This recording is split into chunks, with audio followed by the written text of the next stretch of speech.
台大历史系教授周婉窈将因20多档来学术论文整理做新册，号做《台湾史论集一》。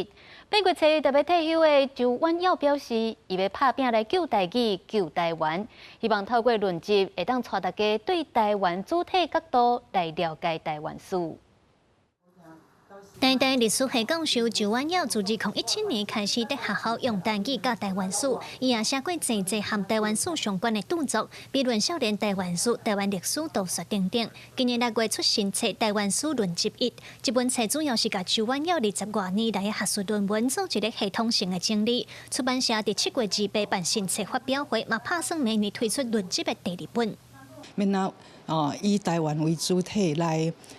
思考，来看咱台湾的过去哈，这是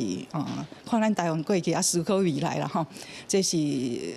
真困难啦这个论文集会当讲代表我过去20几档来的这个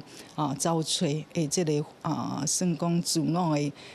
算讲一种追求啦哈，追求台湾的主体性的过程。周婉窈指出，战后针对台湾史的研究，伫咧长期中国统治之下受到真大限制。长期以来，历史教育总是伫咧中国历史脉络当中去呈现台湾历史，和台湾的主体性受到真大压制。周婉窈希望透过这部论集，带大家徛伫台湾主体的角度，对海洋史来看台湾。伊认为爱成为家己的根本，安尼才通正做世界人。中国是大陆型的文化嘛，华语讲封闭啦，甲闭锁安尼。咱未来一定爱个向咱向海洋向世界这个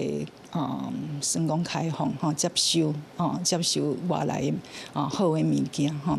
但是咱也是一直爱徛伫台湾的立场啦。周婉窈伫今年8月初1就要正式退休，伊讲退休以后要救台语，也要救台湾，毋望对动态的台湾建国甲静态的写册来做，徛伫台湾主体性的角度，互大家来了解台湾史。记者卢尚如、柯炳哲台北报道。